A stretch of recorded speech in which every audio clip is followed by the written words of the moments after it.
هو ايه اللي بيحصل في الدوري المصري ده؟ والكرة المصرية رايحة بينا لغاية فين بالظبط؟ يعني النهاردة حاجات غريبة بتحصل في ماتش الزمالك والمقاولين العرب وماتش الأهلي وسموحة. يعني بعد الماتشين دول اتحاد الكرة قدامه حل من اتنين بس، هم حل من اتنين عشان تنقذ الكرة في مصر.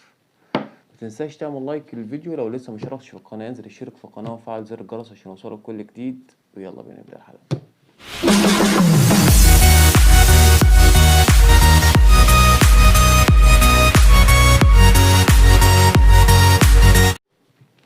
النهارده هنتكلم بسرعة كده بقى على ايه اهم مباراتين النهارده، الزمالك والمقاولين العرب والنادي الاهلي ونادي سموحة، وايه الخطط اللعب للفرقتين، وايه اللي حصل في الماتشين، وايه اهم طرق اللعب للاهلي وللزمالك، وايه اللي قدموه الفرقتين، الاهلي قدام سموحة والزمالك قدام المقاولين العرب.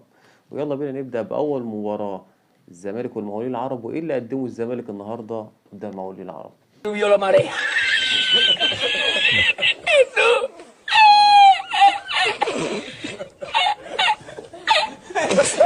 ومعانا المباراة التانية اللي ما تقلش أهمية عنها برضو وما تقلش عن خططها وتكتيكها، مباراة الأهلي وسموحة، وده اللي قدمه النادي الأهلي.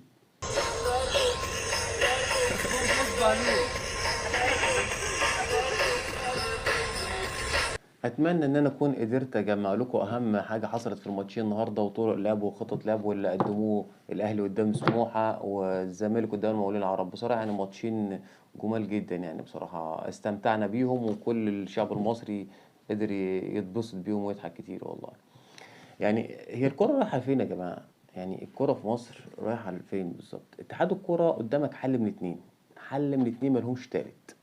يا إما تلغي الدوري المصري، وده طلب تلات أرباع المصريين، الغوا الدوري المصري خلوه كل 5 سنين، كل 8 سنين يعني. احنا مش زعلانين والله. يا إما تجيبوا مدربين تمسك الفرق بتاع الدوري المصري كله، الدوري المصري كله لازم تكون مدربين أجانب، مفيش بقى مدربين مصريين.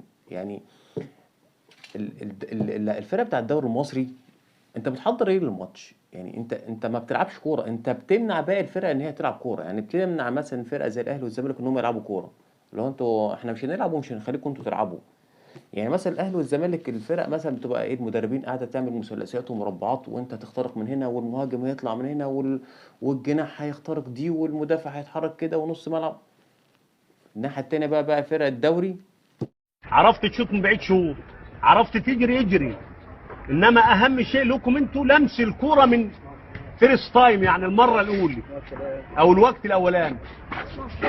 ماشي، تبدا تاخد نفسك للملعب الكبير، هيقطع نحبك في الربع ساعه الاولاني وانت جدار عليه، مش عيب، ده هي الدنيا كده.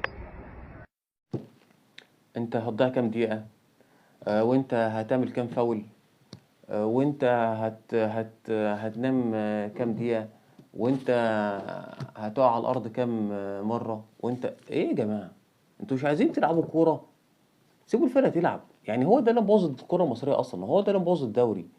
انت مش رايح تلعب، انت رايح مش عايز تخلي الناس تلعب، قاعد ال90 دقيقة عايز تضيع منها 80، والعشر دقايق التانية تقعد تقع فيها 10 دقايق، وتطلع الكرة 5 دقايق، ومش عارف تضرب في زميلك، وقاعد تبص ايه ده؟ ما تلعب يا عم كورة يا عم. هو ليه الدوري الانجليزي اقوى دوري في العالم واقوى تنافس في العالم؟ اخر فرقة في الدوري في الجدول بتبقى عايزة تكسب بطل الدوري، عادي خالص، ما كسبكش ليه؟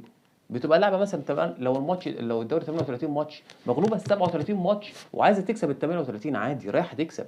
انت مش رايح تلعب، انت رايح عشان الاهلي ما يلعبش، رايح عشان ترخم على الزمالك ما يلعبش. طب كويس يا عم ماشي، هي الطريقه دي هتجيب لك البطوله يعني؟ لا. طب هتكسبك حاجه؟ لا. طب انت بتنافس بيها؟ لا. اللي هو انا هرخم وخلاص على الناس اللي بتلعب، انا رايح هرخم.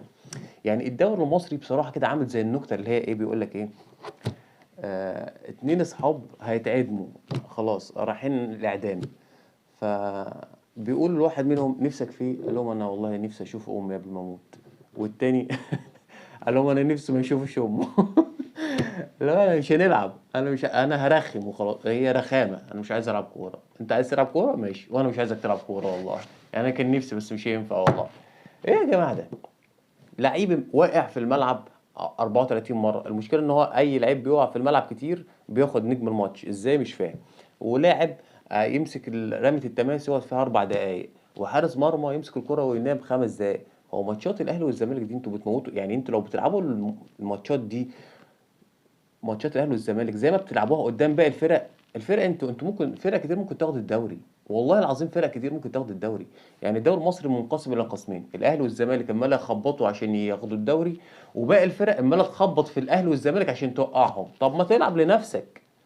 يعني في فرق بتلعب ماتشات قدام الاهلي والزمالك، لو لعبتهم في باقي الدوري هتاخد الدوري، هتكسب الدوري. والله لو مش هتكسب الدوري هتاخد تصنيف مركز ثالث ومركز رابع، تلعب افريقيا وتلعب في الكونفدراليه. هو اي رخامه واي غتاتة وخلاص. يعني انت لا سايب اللعيب يلعب ولا انت بتلعب، ولا انت سايبه يعلي مستواه ولا انت بتعلي مستواك، وكل ده بيخلي الكره المصريه عامله كده، في حين ان باقي الكره في افريقيا والعالم كلها عامله كده. بنشوف المغرب اللي بتوصل قبل النهائي، ونشوف الفرق اللي بتروح كاس العالم، واحنا الكره في مصر عامله كده.